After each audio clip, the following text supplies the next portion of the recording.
Welcome back, guys, and in this video we're going to be talking about self-defense. My name is Nagi. This is Cody Jitsu 316. Let's get into it. Is self-defense useful? Oh boy. Alright, well, a little bit of background for me. I'm really big at self-defense, having a gun, knife, being able to karate chop people. Self-proclaimed black belt. Yeah, I'm a white belt in every martial art. That's right. Watch yourself. Anyway, I've done Brazilian Jiu-Jitsu, Judo, karate. I dabble in home studies of Kali, if you know what that is. It's a lot of dual wielding, knife style. A place where there really isn't guns. It's a lot of bolo knives and machetes type fights that go down. And I'm a little bit perturbed with self-defense laws, as someone knows a little bit about them. But in general, is it useful? I believe it is. Like I said in the last video, there's always somebody going to be after someone else, and in some cases the only way to keep what's yours is in Brazilian Jiu-Jitsu, choke the guy out.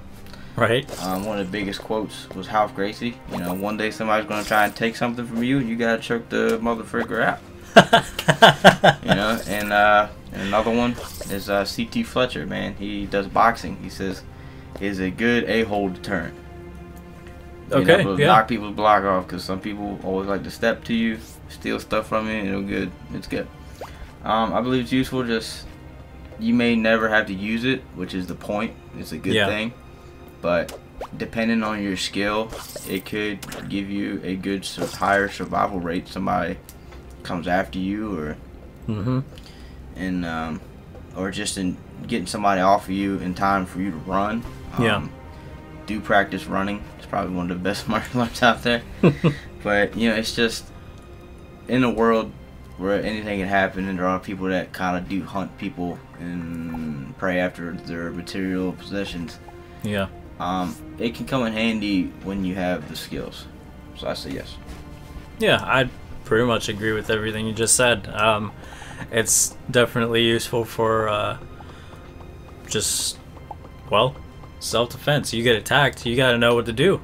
If you don't know what to do, you've never been trained in some kind of self-defense martial arts, or just even the basic self-defense courses that are available, then you're gonna be lower on the food chain, for lack of better words. I mean, just learn how to punch right to give you that one chance to knock a guy out and end it. Right.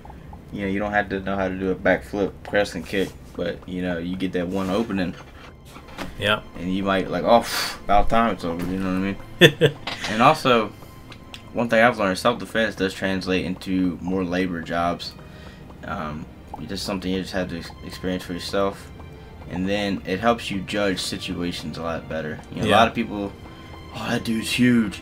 Oh my God, how you can take him? So I'm just gonna bob and weave a little bit till he gets tired. Because he's fat, and then I think a lot of a good chunk of self-defense is just being aware of your surroundings, having good situational awareness. Yeah, the first thing you need to learn before any self-defense is practicing self-awareness, because that'll block a lot of your problems. Yeah. Should weapons be allowed? Here's a big one here. Liberals, Democrats, Republicans, everybody. Gun control. Should weapons this, should weapons that. Alright. So from my perspective is, no matter what you do, there's going to be a weapon of some sort. Whether it's a gun or you're strangling people. Right. Somebody's going to find a way to kill you. And typically, anything that makes it easier, like a weapon, whether it be a knife, a rock, a brick, a piece of glass, a stick that's a little sharp on the end, don't matter. People are going to find weapons. So if you plan on being someone who abides by the law and does not like living in that society, and you have to sometimes protect yourselves from them, I would like to have the same weapon.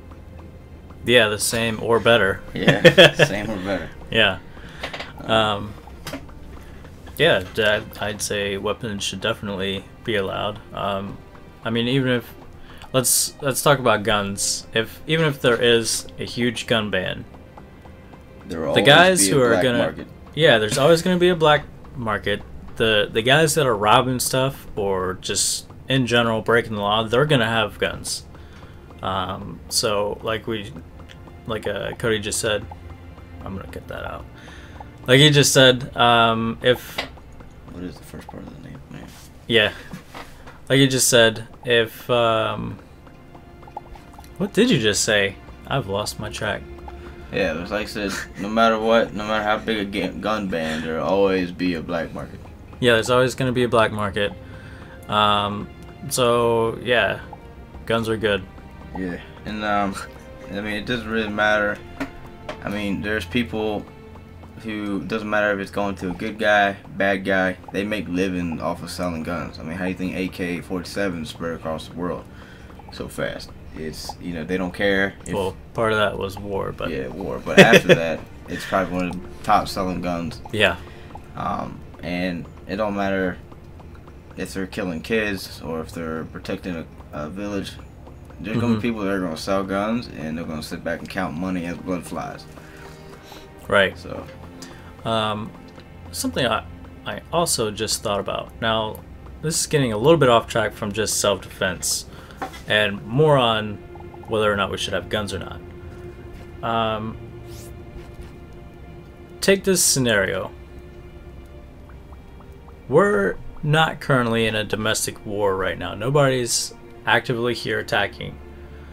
But if in the unlikely event that should happen and we are invaded, Red Dawn. right? What would the best scenario for the country be? A current gun ban, which limits guns to all citizens, basically making it almost taking candy from a baby for whoever's invading us. Or, like the quote from World War II, right after Japan invaded us, are we going to be that little, the giant being awakened because every citizen already has a gun? If you're going to invade a sleeping giant, as soon as that thing wakes up, you're screwed. Yeah, I forgot what Korean general said it, but it said if you invade America, there'll be a rifle behind every blade of grass. Yeah. And once again, back to self-defense. When all your guns are taken away, histories have shown in Thailand, in the Philippines, you go right back to the hands. I mean, the Boxer Rebellion, it was Muay Thai versus guns, and through numbers, they won. But, I mean, everything goes back to what weapon you got, you know. Now, that's worst case scenario, but I don't really... I can see that happening in the future, so it's a good thing to think about. Especially ISIS and pretty much any radical religion that grows in numbers and uses fear. Yep. Yeah. So going back to self-defense, I am all for having law-abiding citizens have guns and or just weapons in general. Just keep you on that upper hand on the screw bags. You want to steal stuff or whatever. So to our last topic, I guess, is violence the answer? This applies to everything. Pretty much in any situation. You know, a little horseplay that gets out of hand. Is it the answer? For me, I would say in general, no. Like, if you want to handle getting robbed or getting jumped, but you came out alright and stuff like that, or in terms of revenge, I would say no. Handle it civilized, let justice be served in the best way that it is. Now, for me, when it comes to stuff like war, you know, you got Joseph Kony, you got well, not in Starbound anymore, but just any type of top most wanted list in the world. Some people, what they want to do is take everything that other people have or make them convert and basically do what they want, or they kill you for it, and the only language they speak is blood and violence. And you got to take them out. You got to cease their existence to make them stop. So in those cases, which is typically what's happening in Afghanistan and Iraq, no matter what they do to help the good governments over there and drive them back, they kill all the people they want. They just get more troops, more numbers and come right back. So, I mean, you got to take them out. Like, they want to take you out. That's their whole goal. You're not going to sit there and wooloo them and convert them AoE style. You gotta cease their existence in order to get them to stop. Okay, yeah. I also agree. In general, violence is not the answer, though. I'd also have to say that you should always be prepared for the inevitable event that something bad happens. There's always going to be somebody somewhere who doesn't quite have the best interest in for you in mind. They want their own things. They want your things to be theirs, or something along those lines. So you should definitely be prepared, just in case the choice is made for you. Yeah. So, yeah. This has been the self-defense. It kind of turned into kind of home defense, but it's all good. It's all good, yeah. If you like this video, leave a like. If you want to see more, subscribe and leave a comment if you have more complicated feelings than I liked it or not. So, thanks for watching, and we'll see you guys in the next video. Peace. See ya. What kind of things will we bring on our person during the zombie apocalypse? Yeah, so load out what you think realistically, or we'll talk. Captain, run through the smoke. For your minimum honor. Sherman's gone.